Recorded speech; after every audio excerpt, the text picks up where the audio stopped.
Hi everyone, and welcome to Paradigm Shift, the Astrology of 2021. Fantastic to have you here today. And just hang on a sec and I'll get the screen share up and happening. Okay. Oh, I'm going to have to close that.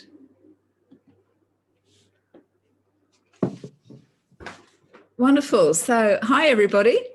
It's Chirone Shakti here from Stargazer Astrology, and I'd really like to welcome you to today's webinar. We're going to be taking a detailed look at the energies of 2021 and what we can expect this year. And I know some of you here probably won't know me. A lot of you do, but some of you I'll be meeting for the first time. So just a few words about me. I've been a professional astrologer for 27 years now. I'm passionate about astrology and I'm passionate about transforming people's lives. And I see astrology as a fantastic way to do that, or at least a fantastic starting point for that, because it gives us so much clarity and insight into what's going on, and whether that's in the world around us or whether that's in our own personal lives. And the main thing that I do, apart from seeing clients, is that I teach astrology. And I really enjoy teaching. I've also got a background in teaching. And I love to see the transformation in my students as they start to understand themselves and their loved ones so much better. So feel free to write your questions in the chat as we go along. I don't think I'll be able to see them till the end, but I'm happy to answer questions then. If anything's not clear as we're going along, then just unmute yourself and ask. But otherwise, if you could keep yourself muted, that'd be great, because it just eliminates background noise. And then I'm really happy to have an informal discussion after the presentation, but I won't be recording that. And just a reminder that you'll get a copy of the slides sent to you as a PDF, as well as the recording. So, you know, I mean, feel free to take notes, but you don't. It kind of, you won't need to take that many notes. And I do find that the PDF of the slides makes a fantastic resource for the year, sort of like quick reference guide. Okay, so let's get cracking. So this is an overview of the talk, and I'll start by just talking about, you know, the context, where we're starting from in 2021 and where we're heading. And we'll have a brief look at the momentous Jupiter-Saturn conjunction at the end of last year. We'll then look at the signature of 2021, and that really is the Saturn-Uranus squares. We've got 3 of them this year, and it's part of the polarizing energy that's around at the moment. And it has an impact on the economy, and it has an impact on world events generally. And so we'll look also at how we can work constructively with these energies, because that's always the challenge of astrology is, okay, so, you know, we've got this polarization happening. How can we integrate these energies? And then we'll look at what to believe, because there's all this confusion around the fact that everyone these days has got their own version of the truth, and what's happening astrologically and, you know, feeding into that. We'll take a look at the eclipses. We've got 2 seasons this year, which is normal for eclipses. Last year, we actually had 3 seasons in the year, which was unusual. And both solar eclipses this year are total solar eclipses, which does mean that the energy is a bit more intense. And then on top of that, we've got supermoons, which also kind of ups the intensity. And we've actually got a true blue moon. You know, for once, it really is a real blue moon. Then we'll look at some diary dates for 2021. We'll look at Mercury retrograde. We'll look at Venus retro. And then I will do a summary. And there is a special bonus at the end. There's a special offer and a bonus. So, and particularly if you're listening to the recording, you know, stay tuned for that. Okay, so let's have a look at the backdrop, the astrological context. Oh, excuse me. And a brief recap of the energies of 2020, because, you know, it was a year to remember. I'm sure most of you don't want to remember it, but it was the most extraordinary year. And it was characterized by the Saturn-Pluto conjunction back in January at 22 Capricorn. And that brought in that heavy authoritarian energy that we're still experiencing even now.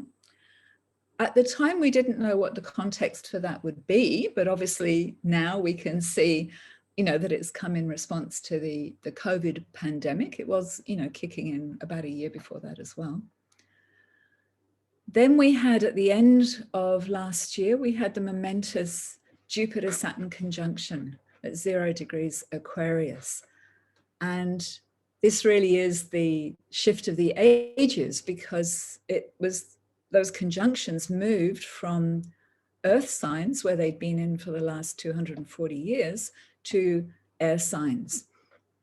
And that particular movement from earth to air happens every 800 years. And that's why it's so extraordinarily momentous. So the conjunctions happen every 20 years. They're always in the same element for 240 years. There's a bit of a crossover of those periods. So when we're looking at the periods, we talk about every 200 years roughly. And so we're now in this air element for the next 200 years. We've got Jupiter-Saturn conjunctions in air. So we'll have a look at what that means. They are both now in Aquarius, and Uranus is in Taurus, and it has been since May of 2018. And some of the things that we've seen with Uranus in Taurus, I'll talk about Jupiter and Saturn in Aquarius in a little bit. But some of the things that we've seen with Uranus in Taurus, you know, we've seen the introduction of blockchain technology. So technology we associate with Uranus. And what's been happening is that that's been used in things like agriculture. Sorry, it's been used in cryptocurrency, I think primarily, but it's also got all these other applications. So things like agriculture, where you can actually trace the origin of food ingredients, you know, particularly in processed food. So it's got extraordinary applications. And both finance and agriculture are associated with Taurus, you know, especially through its Venus rulership. And I think the other things that have been happening with Uranus and Taurus is the growing awareness of our impact on the planet. And as I said, when, you know, Uranus first went into Taurus, you know, this increase in veganism, because it's kind of like a natural thing where everybody wakes up to what we're doing to the planet. So what we've got now is Jupiter, Saturn, and Uranus are all now in fixed signs, and we are going to see some clashes coming up as they square each other. And the thing about fixed signs is that they tend to dig in their heels and not budge. Okay, so yeah, kind of watch this space. And right now, Uranus is at 6 degrees of Taurus. It's actually stationary today, going direct, so it's pretty intense energy. And Mars is in Taurus and very close to Uranus. And Mars-Uranus is a very explosive energy. And over the next week, it's actually going to catch up and it will be exact. So we've got this really explosive combination. And I would say, you know, keep an eye on the international news if you're not already. And it is a bit worrying with the US inauguration coming up. But that's something I'm definitely not going to go into right now. Otherwise, we'll be here all day. But just, you know, watch the energies. Okay, so this is just looking back at the Great Mutation in December of last year, because this is the energy that we're in now. So Jupiter and Saturn were traditionally known as the chronocraters, or basically that is a Time Lord, you know, just like Doctor Who. The planets which measured out the ages and defining significant eras in history. And the Jupiter-Saturn conjunction, the cycle is 20 years, and it falls in the same element for 240 years. And so, you know, this is what I was talking about just now. When it shifts, it's known as a great mutation. So that's what we experienced at the end of last year, the great mutation going from earth to air. And the previous great mutation was actually in 1842, where we went from fire to earth. And so for all the time that we've had those conjunctions in Earth, there's been this focus on the development of materialism and mastery over the physical world, and I would say exploitation of the world's resources. And I think that's one of the biggest areas where we're going to see this massive shift. And you can already see it happening, where we're going to be moving away from those kind of resources to renewables.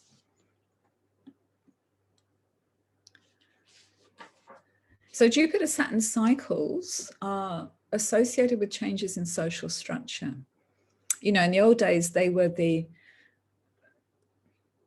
astrologers in those days, they didn't know about Uranus, Neptune, and Saturn. And so Jupiter and Saturn were the furthest planets out, and the longest cycles that they were aware of was this conjunction every 20 years.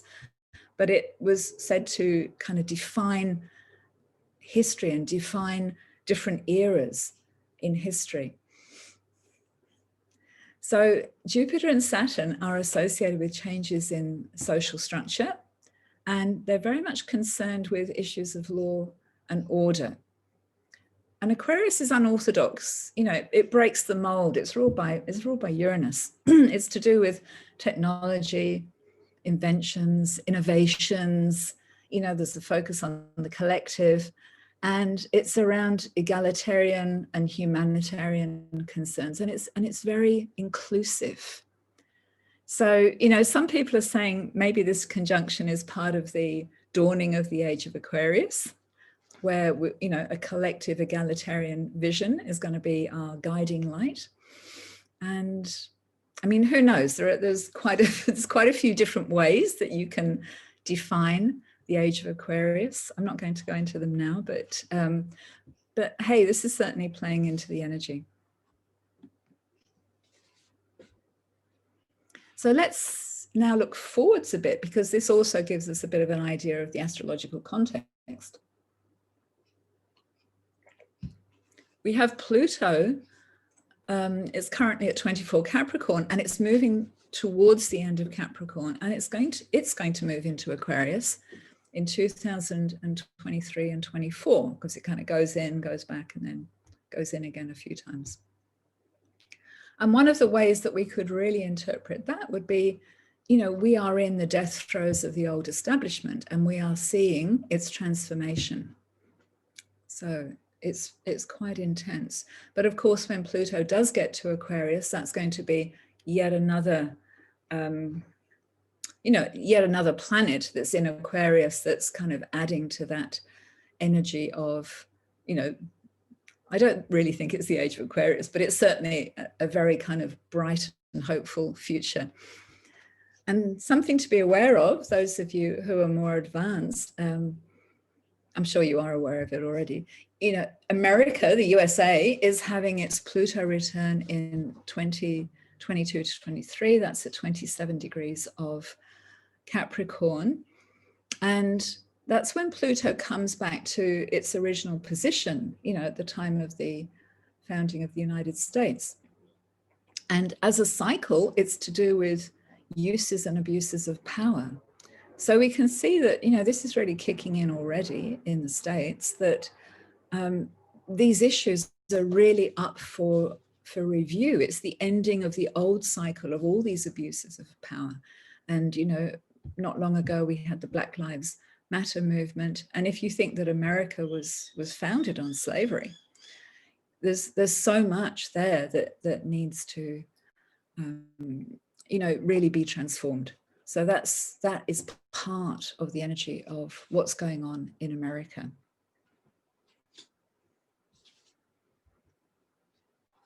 Okay. And I just want to draw people's attention to January of this year.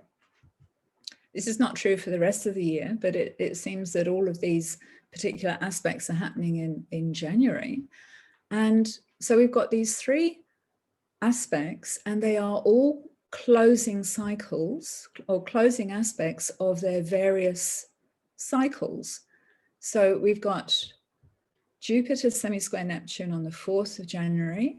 That's a cycle that's associated with socialism And the new cycle for that actually starts next year in 2022. So for all the heavy duty stuff that's going on now, the sort of Saturn-Pluto reverberations, next year is likely to see a much more left-wing element come in, I would say. And then we've already had that one. So Jupiter square Uranus, that's the only square that Jupiter will make to Uranus. So that's on the 18th, that's very soon. And wherever Jupiter is, it brings up moral and ethical issues. So with Uranus, it's very much around the use of technology. It is a waning square, and the new cycle for that combination starts in 2024. That's a very volatile cycle. So even this square is likely to be pretty volatile. And it's a cycle associated with capitalism. And then we have Saturn semi-square Neptune. Semi-squares are 45 degrees. That's on the 21st of Jan. 21st of Jan in Australia, it's probably 20th of Jan everywhere else in the world. Which is, when I've got AEST, it means that it's usually the day before in places like Europe and America. And this is a closing aspect of the Saturn-Neptune cycle. That's another cycle that's associated with socialism. And a new cycle of that starts in 2026. So in terms of the historical context that we find ourselves in, there's a lot going on. There really is a lot going on. Yep, okay. So I just want to say a bit more about Jupiter and Saturn in Aquarius, because they'll both be in Aquarius for, most of 2021.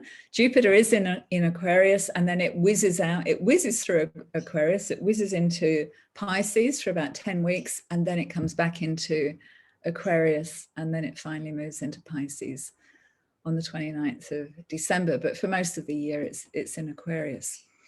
And Saturn spends 2.5 years in each sign, whereas Jupiter only spends 1 year. So as I mentioned just now, Jupiter in Aquarius is very much about moral and ethical issues around the use of technology, because Jupiter brings up issues, moral and ethical issues around things that are connected with the sign that it's in. So Aquarius is very much around the use of technology.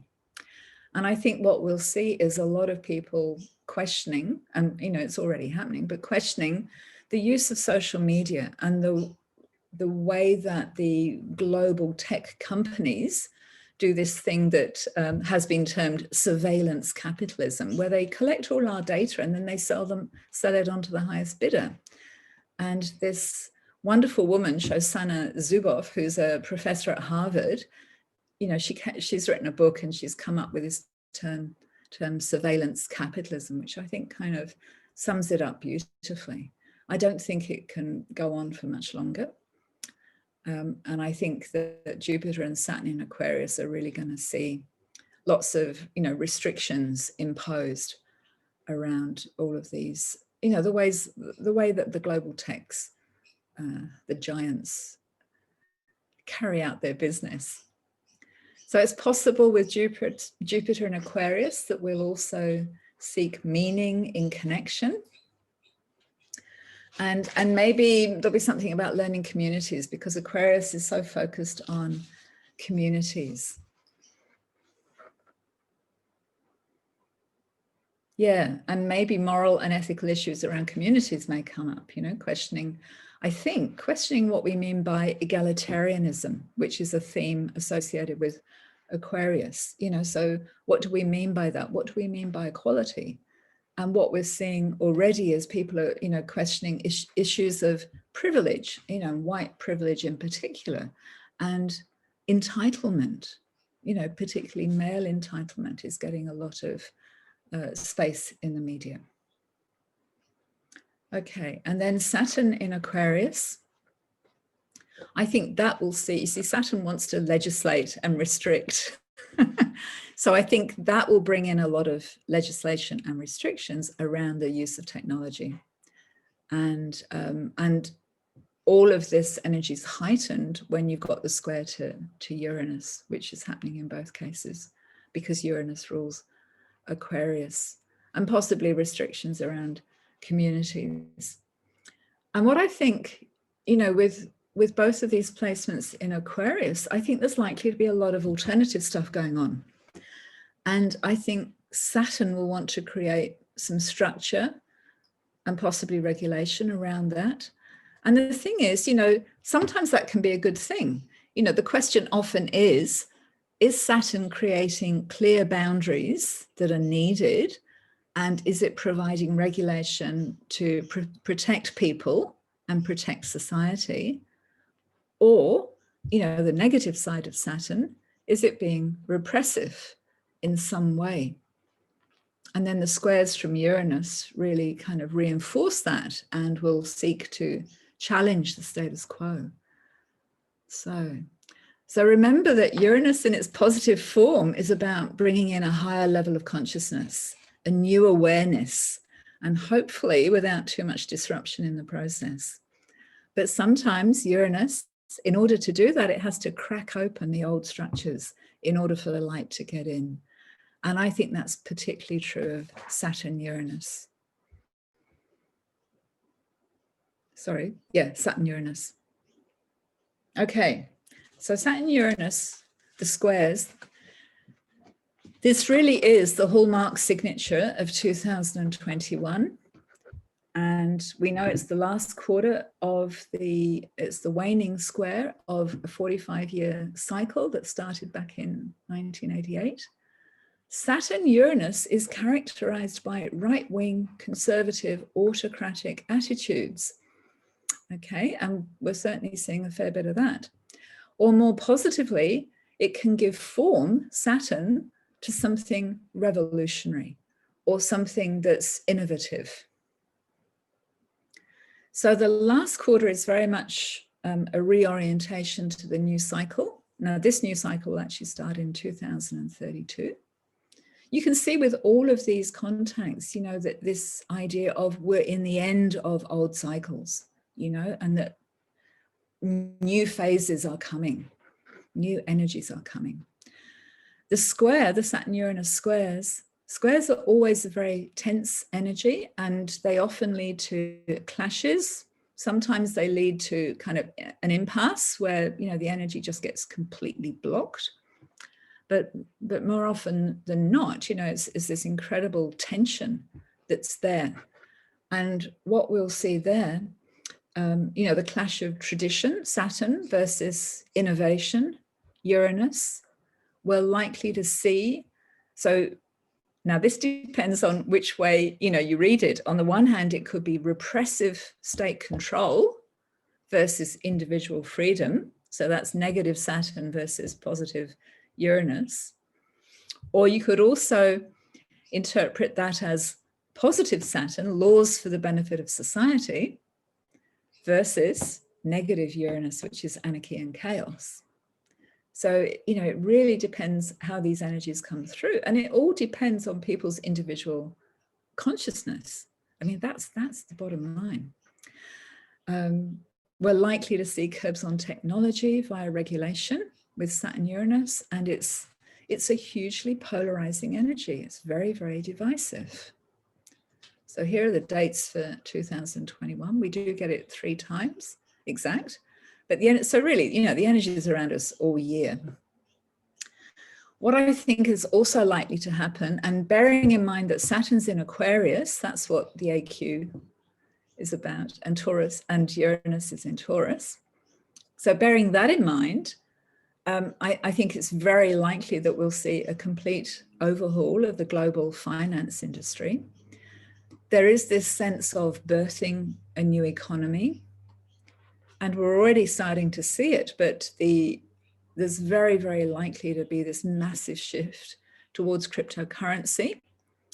And what's happening now is that central banks, you know, governments are trying to get in on the act because they've seen cryptocurrency now it's starting to become much more valued as an asset or anything. And governments are trying to get in on the act, because cryptocurrency, most of them, as they are at the moment, things like Bitcoin and Ethereum, they're completely decentralized.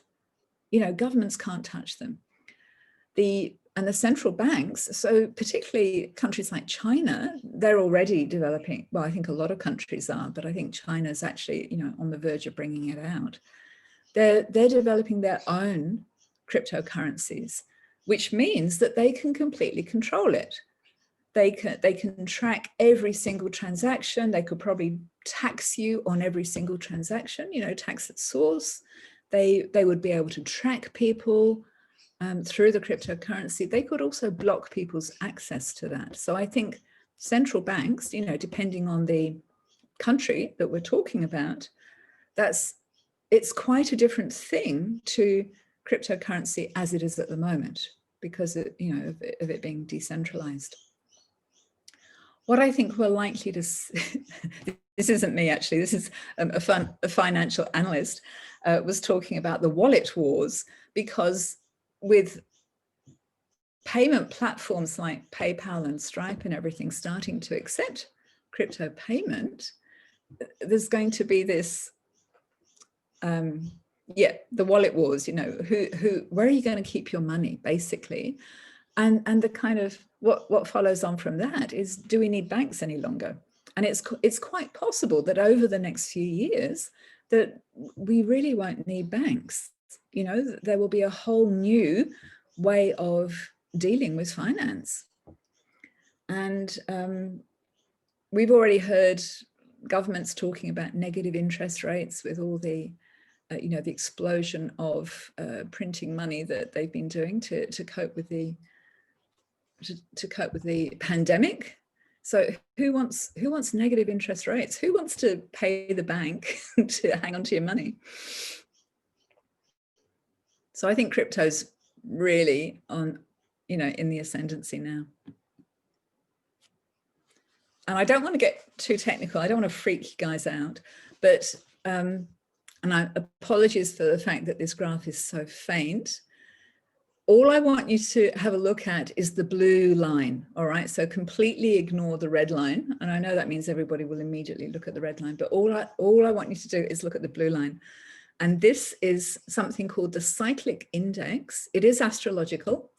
It was devised by André Barbeau, who was the most amazing French astrologer, who all his life studied, the astrology of world events and everything. And he devised this cyclic index. It was on the work of a guy called Gouchon, who went before him. But he devised a cyclic index based on the distance between all the planets from Jupiter outwards, because when we have these conjunctions of the planets, we have very turbulent times. And again, not to freak anybody out, but the full title of it is the Cyclic Index of Global Tension, Conflict and War, because he was trying to work out, when are the times of peace? When are the times of war? And what we can see here is that 2021, well, let's go here first. Here's 2009, which is a low point. So low points are times of instability and crisis. And here's 2021. And what we can see with this graph is that 2021 is much, much lower than 2008, 2009, when we had the global financial crisis. So in terms of, a massive recession, this is telling us that this is a time of instability, a time of turbulence, and actually increased likelihood of conflicts or even wars breaking out. So not very encouraging, but the good news is, of course, that it can only get better from that low point onwards. It can only get better. And I actually saw this just the other day, that the World Bank are actually calling this the worst economic recession since World War II. So that's, that's part of the energies that we're living in. this year. Okay, so let's have a look at what to believe. So I think what's playing into this whole kind of crisis around belief and trust in the media and all that sort of stuff is a kind of assault on truth, if you like. And I would say that the nodal axis, we've got the South Node in Sagittarius, we've got the North Node in Gemini, and Neptune at the moment is squaring this axis. And I would say that with with the South Node in Sagittarius, people are very enthusiastic in their beliefs. They're very trusting, I would say, to the point of gullibility. Sag is renowned for its search for truth and search for meaning. But when we're working with the South Node, we have to be careful that we don't fall into the negative side of that particular sign. And, you know, the negative side of Sag is not knowing when to stop. It's going too far. It's completely over the top. And I would say, you know, gullibility is part of that. And what we're being asked to do is to develop the energy of the North Node, which is in Gemini. And that's about assembling the facts and not just taking things on trust, which is the Sagittarian way of doing things. And what's happening, this is particularly difficult now because we've got this square from Neptune. So as a result, no one really knows what's going on. Everybody's got a different version of the truth. And it's particularly true in the first 3 months of this year, because we've got Neptune squaring the nodes. And then the Sun and Venus will go through in Pisces, also squaring the nodes. And it just draws out the period a little bit longer. So Neptune's challenging both ends of that nodal axis. And, you know, in true Neptunian style, it's throwing a veil over them. It's surrounding them in fog. And what we're seeing is things like distortions, disinformation campaigns, and then we've got all the echo chambers on social media because of all the algorithms that are happening on social media. Excuse me. And so, you know, as a result, there's no objective, informed debate. And again, it's intensely polarizing. So in order to turn this around, we really have to tune into the higher vibration of Neptune. And the higher vibration of Neptune is always a call to unity consciousness. And, you know, again, as we saw with Saturn Uranus, it's about integrating the energies and, you know, integrating the positive expression of all of these energies. So the desire for truth with the need to assemble the facts. And then, you know, Neptune to have a sense of unity around it all. You know, we can have the best of all of these worlds. And ultimately, Neptune's about spirituality, you know, that spiritual longing for oneness. And I think it's a very interesting question to ask ourselves here, you know, what on earth is going on? You know, at a spiritual level, what lessons do we need to learn? And remember, perhaps, you know, Buddhism says duality is an illusion.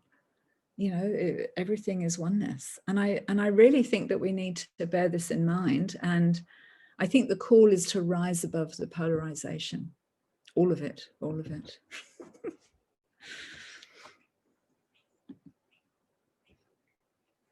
Okay, so let's go on and have a look at the eclipses this year.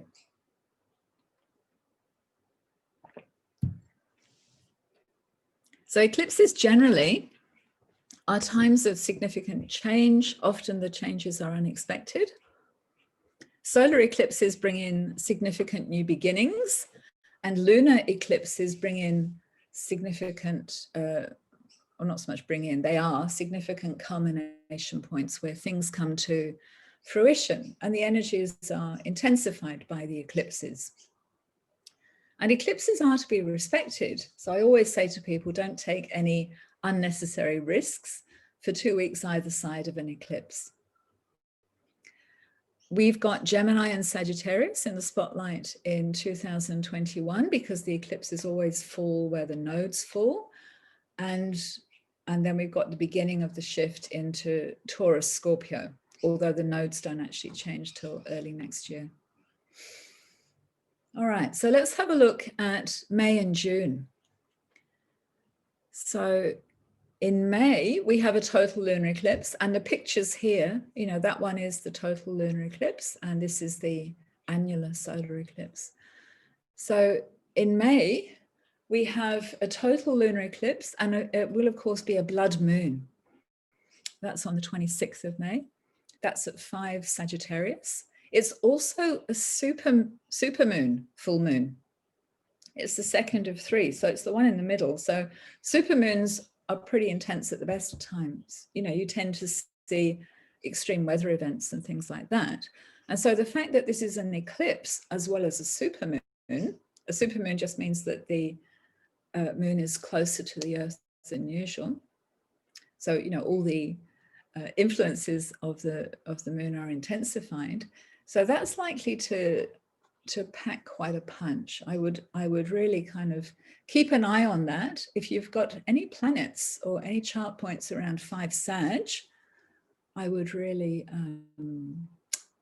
take note of that, because it's, you know, that point's going to be activated in your chart. And then 2 weeks later, in June, we have a solar eclipse. Technically, it's an annular solar eclipse, and it's called annular because there's this beautiful ring of light around the, the blackness. So in a total solar eclipse, you don't see any of that. But with an annular solar eclipse, the Earth is a bit further away. So the Earth, which is in front of the sun, you know, it doesn't completely cover the sun. So you get this beautiful ring of light. Astrologically, though, it has the impact of a total solar eclipse. So that's on the 10th of June. If you have any planets at 19 Gemini, they will be activated by this eclipse. And what I would say too is with the eclipses, it's always good to be extra careful in the 2 weeks leading up to each eclipse and for 2 weeks afterwards. So what you actually get is you get a 6-week eclipse season where you just want to be a little bit extra careful when you're, you know, doing things like driving, because the energies are pretty intense and things can come out from left field. And then the next eclipse season is November, December, 6 months later. And what we've got in this eclipse season, we've got a partial lunar eclipse, and then we've got a total solar eclipse. So the partial lunar eclipse is on the 19th of November, and that's at 27 Taurus. And this is the very first eclipse in Taurus. So, you know, we are shifting now into the Taurus-Scorpio polarity. And then the solar eclipse on the 4th of December is a total solar eclipse. That's at 12 Sag. So if you have planets there, take note, because they'll be activated, and it will be the beginning of a whole new cycle for you. So it's great. It's always great to mark these points on your chart to know where they're falling. Even if they don't activate a particular point in the chart, they will activate a house or a set of houses, you know, opposite in the chart, because they always fall opposite in the chart. And then we have supermoons. So this year we've got 3 supermoons. So what's a supermoon? It's when the full moon coincides with the moon's closest point to the Earth. So every month the moon comes a little bit closer to the Earth at one point, and it's a little bit further away at another point. And when the full moon coincides with that, we get what's termed a supermoon, and the full moon looks so much bigger in the night sky. And it is actually, you know, closer to us, so all the effects are increased, heightened. So everything that you would normally associate with a full moon, like, you know, the high emotional charge that you get and tense situations reaching a climax and high tides, you know, all of those are normal full moon events. they're intensified, okay? And supermoons, we do see, lots of extreme weather events at this time. And actually, I should have said, with the total lunar eclipse, we do also see a lot of earth changes happening around total lunar eclipses, things like earthquakes and stuff like that. So again, look out for that. Make your well, not that anybody's going anywhere at the moment, but usually you would kind of factor it into your travel plans. Okay, we do have 3 supermoons in 2021. The first one's the full moon in Scorpio on the 27th of April. That's at 7 Scorpio. The next one is the total lunar eclipse, which is at 5 Sag, and that's on the 26th of May. And the last one is the full moon in Capricorn, which is on the 25th of June, and that's at 3 degrees of Capricorn.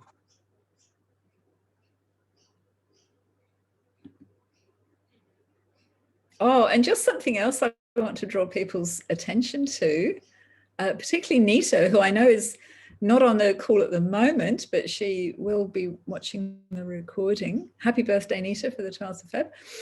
We have a mega Aquarian new moon on the 12th of Feb, which is extraordinary because what happens at that new moon, we have 6 of the 7 traditional planets in Aquarius.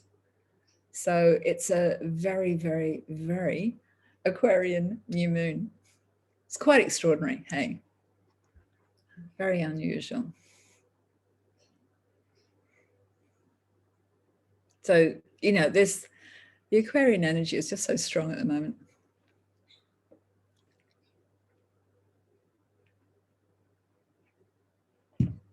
Okay, so as well as putting the eclipses into your diary so that you know when they're falling, it's really good to put in the Mercury retro dates so that we know when Mercury retro is. A Mercury retro is associated with communication glitches. It's when communications really get stuffed up, messages don't get through, all of that sort of stuff. Mercury goes retrograde for us in Australia on the 31st of Jan, and that's at 26 Aquarius, and it goes direct on the 21st of Feb. So Mercury retro periods are always for about 3 weeks. And it's in the shadow from the 15th of Jan, which is tomorrow, isn't it? So from now on, just watch, because things will start to not work. And it was interesting that Pam mentioned that apparently they're doing something with the internet tomorrow. It's like, God help us if that's going to be in the Mercury retro shadow. I think Mercury retro in Aquarius is more prone than usual to internet issues, computer issues. So please, everybody, please back up your computers, please back up everything, because, who knows what might happen in the next 3 weeks. So be prepared. That's the whole point of knowing when this energy is coming up. The next one, Mercury goes retro 30th of May in Australia and goes direct on the 23rd of June, and it's in the shadow from the 15th of May onwards. And then lastly, we've got 27th of September until the 19th of October. That's in Libra, and it's in shadow from the 7th of September to the 3rd of November. So it's really good to know when these periods are. You don't want to plan major things during a Mercury retro period if you can possibly avoid it. If you can't avoid it, you just have to kind of have contingency plans so that you can work around it, in case there's any kind of stuff up, like things like, rooms getting double booked and people not having the right keys, and you'll be amazed at the stories that people come up with. And the other thing to be careful of is buying, large ticket items in the shops, because Mercury is associated with commerce. So if you do buy something in this period, chances are you might have to take it back to the shop down the track.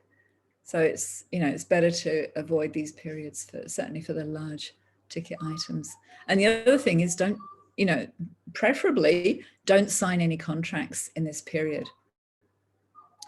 And again, if you absolutely can't get out of it, then just make sure that you read the fine print very, very carefully. Okay, and then the next planetary energy that goes retro, it's a period when old friends and lovers are likely to reappear in our lives. It's definitely a time of reconnection. We're talking about Venus, because Venus is about friends and lovers.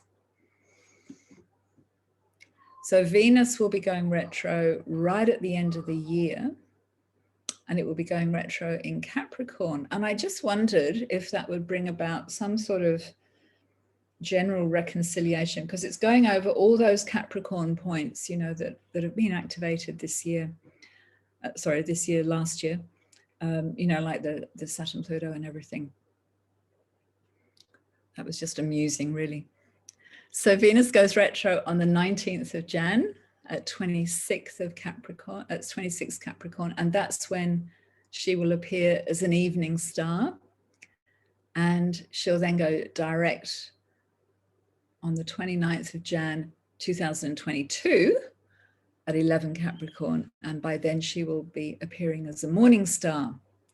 And it's, one of the mysteries of Venus is that she goes in such a short space of time. She goes from being an evening star to suddenly appearing as a morning star. And it's just, it's a beautiful thing to witness. It's just absolutely amazing. Venus is retrograde for 6 weeks, and it is something that happens every 18 months. And it's a very specific cycle of 8 years. So it's always interesting to ask, when Venus does go retrograde, to ask ourselves, okay, so what was happening in my life 8 years ago? Because these are often the themes that get revisited when Venus is retrograde.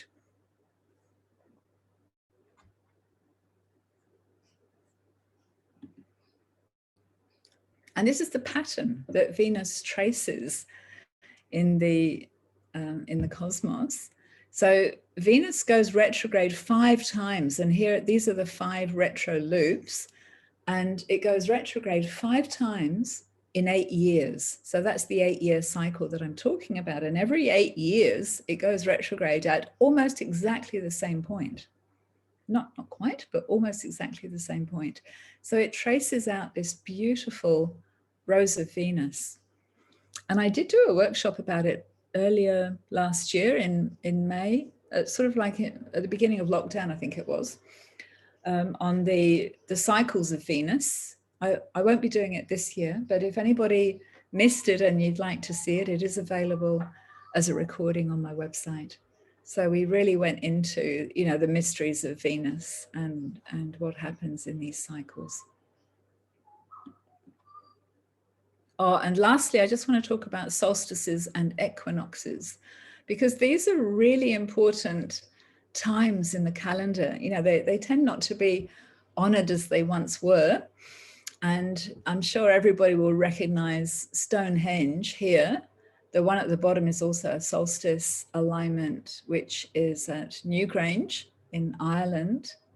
And this one up the top is Chichen Itza. I always want to say Palenque. It's Chichen Itza in Mexico. And this is a particular equinox alignment where at the equinox, the steps of the pyramid form this extraordinary shadow undulating up the stairway to the temple at the top. And it's said to be, the feathered serpent, Quetzalcoatl, I think it's pronounced. Apologies if I've mispronounced that. It's part of the Mayan tradition there. It's extraordinary how they could even get that, that kind of alignment, so exact. And the same goes for, Stonehenge and Newgrange. extraordinary. And the important thing about the solstices and the equinoxes is that, you know, they are the markers of the seasons. And in, you know, in Celtic times, they were really important festivals.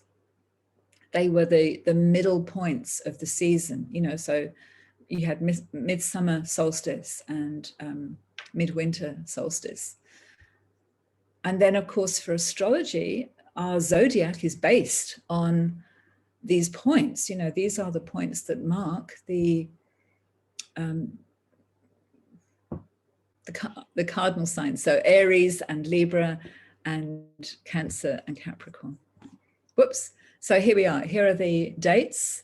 They vary slightly by about a day every year, you know, one way or the other, but they're always around the same point. But they really do kind of mark that whole tropical zodiac calendar.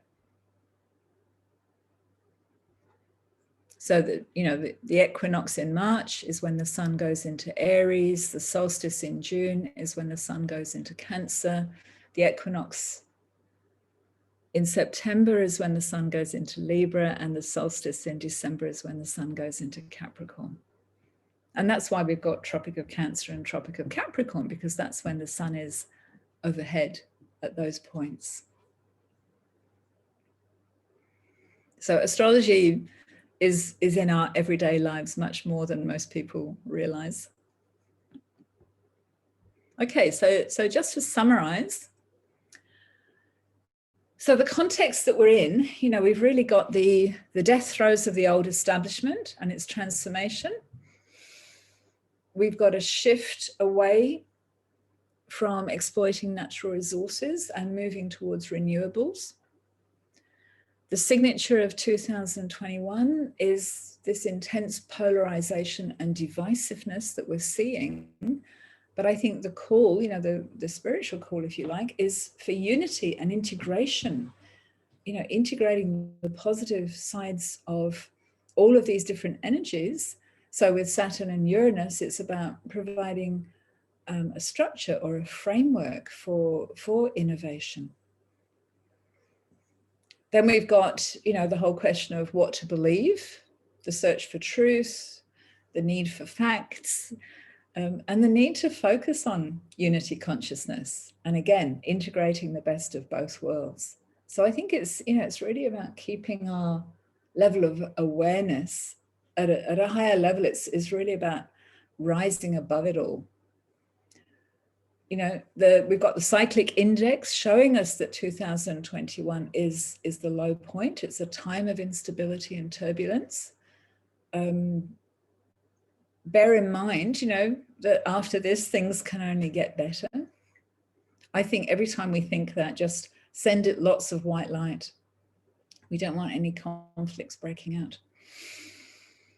We've got very intense energies this year. We've got 2 total solar eclipses, or, you know, they've got the impact of total solar eclipses. And we've got supermoons. We don't get those every year, but last year we did have 4. So this year we've got 3. And, you know, it's likely to lead to some extreme weather events. And there is a special offer and a bonus, which I'll get to in a minute. So for me, you know, this is what astrology is about. And this is how astrology can help us in our lives, because it does bring the light of conscious awareness. And that's true, whether it's world events, whether it's our personal lives. It brings the light of conscious awareness into our lives, which allows us then to transform the energy. I mean, that's the thing. How do we get through it? How do we use these energies positively? Okay, so I'm just going to talk a little bit, very, very briefly, about studying astrology and why it's such a good thing to do. It will transform your life. That is a promise. The 2021 program starts soon. I've got classes at foundation and intermediate and advanced level. I've got live interactive classes. They are online. You know, we went online because of COVID, but actually it's worked quite well for a lot of people. It's meant that people from further afield have been able to join us. The classes are daytime. So if anybody's interested in evening classes, please just email me and you can go on the waiting list because I've got a few people interested. So I do have a special offer. If anybody wants to join this year's intake for astrology courses at any level, you can get a discount on the course fee to the value of this webinar, the full value of this webinar.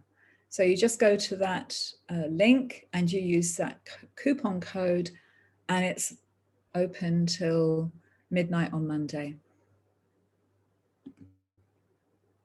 And there is a bonus that the first 3 people to enroll will get a free zodiac astrology report of your choice. There's 7 titles to choose from, and they're really good. It can be for you or it could be for somebody else, could be for another member of your family. You know, they make great presents. So that's a bonus as well.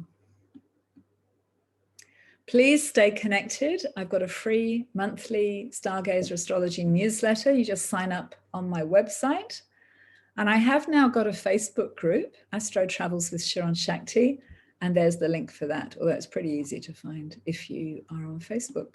And we have a lot of fun there. So it's great, you know, and I'm live there once a week. So yeah, we have a lot of fun there. Come and join us. So thank you so much for joining me today, and have an absolutely wonderful 2021. And I can now take questions. I have to stop the share to do that, I think. Okay. Thank you for staying with me. That was quite long, wasn't it? Right. Has anybody got questions? Oh, here we go. I'm just looking at the chat.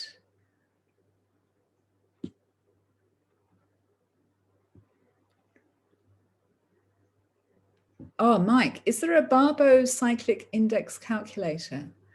Yeah, it would. There probably is. I think if you Google it, because I was looking for a good graph and yeah, quite a bit came up. But just make sure it's the Barbo one, because there's quite a few different cyclic indexes.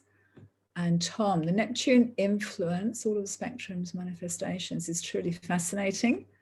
Yeah, absolutely, Tom. And that's the energy of Neptune. You know, Neptune is about that spiritual longing, that desire to transcend this reality and go into a place of oneness. And yep, it's a great reflecting tool for self-awareness. And I would say that's true for astrology generally, because anything that's going on, we can go, okay, you know, how can I deal with this and use these energies positively? Does anybody have any more questions? I'm happy to turn off the recording and then we can have a bit of a discussion. But if anybody's got any questions, I'm happy to take those now. You'll have to unmute yourself to ask a question. Chirone, I just wanted to know, you know how you were saying that coming out of like an Earth, the conjunctions between Saturn and Jupiter have been in Earth, and that was about mastery of the kind of physical or the Earth in a way. Do you think that this is more going into like a mastery of the mind, being air kind of ruling that domain? Like, is there something to do with us having to kind of overcome more of a mental realm, do you think? Is that? Yeah, what I would like to see is that it would be mastery of critical thought, because that seems to have gone out the window at the moment. Yeah, that's possible, Alison. That is possible. Yeah. And what orb do you use if you've got planets or angles close to the eclipses? Do you say like a 2 to 3 degree orb is sort of the most like? With eclipses, I use a 3 degree orb. Mm-hmm. All right. With transits, I use a 1 degree orb, but with eclipses, I use a 3 degree orb. And the thing about when we're looking at political astrology, mundane astrology, is the orbs seem to be a bit larger than you would normally use. So you do get this thing of, you know, the influences kicking in the year before you and I would say, oh, that contact's in orb. Yeah. Okay. That's what I've noticed, and that's what some of the mundane astrologers talk about. Mm-hmm. Thanks. Thank you. Okay, so if there are no more questions, I think I'll stop the recording and then we can have a more informal discussion. I've got to stop the recording without ending the session. Hang on.